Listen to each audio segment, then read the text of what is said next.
राऊतच्या सोबत राहून राहून आता आदित्य ठाकरेंचंही डोकं फिरलंय कदाचित, आणि त्यामुळे वेड्याच्या भरात ते मुख्यमंत्री साहेबांच्यावरती काहीही टीका करतात। सन्माननीय मुख्यमंत्री एकनाथजी शिंदे साहेबांच्यावरती टीका करण्याच्या आधी आदित्य ठाकरेंनी मला उत्तर द्यावं की दिशा सालियांचा जीव ज्यांच्यामुळे गेला तो नीच कोण होता? कोविडच्या काळामध्ये बॉडी बॅग मध्ये घोटाळा करून मड्याच्या टाळूवरचं लोणी खाणारे नीच कोण होते?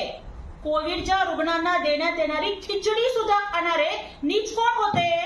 या मुंबईमध्ये जिथे हिंदू हृदय सम्राट बाळासाहेब ठाकरेंनी भारतीय अस्मिता आणि संस्कृती जोपासली, त्याला नाईट लाईफचा कॅन्सर लावणारे कोण होते? याचं उत्तर आधी मला आदित्य ठाकरेंनी द्यावं। आणि आदित्य ठाकरे लक्षात ठेवा, खरे आम्ही पळ काढणारे नाही आहोत, आम्ही पळणारे नाही तर लढणारे आहोत। आणि इथून पुढे मुख्यमंत्री साहेबांच्यावरती टीका करताना याचं नक्कीच भान ठेवा की तुमचं जेवढं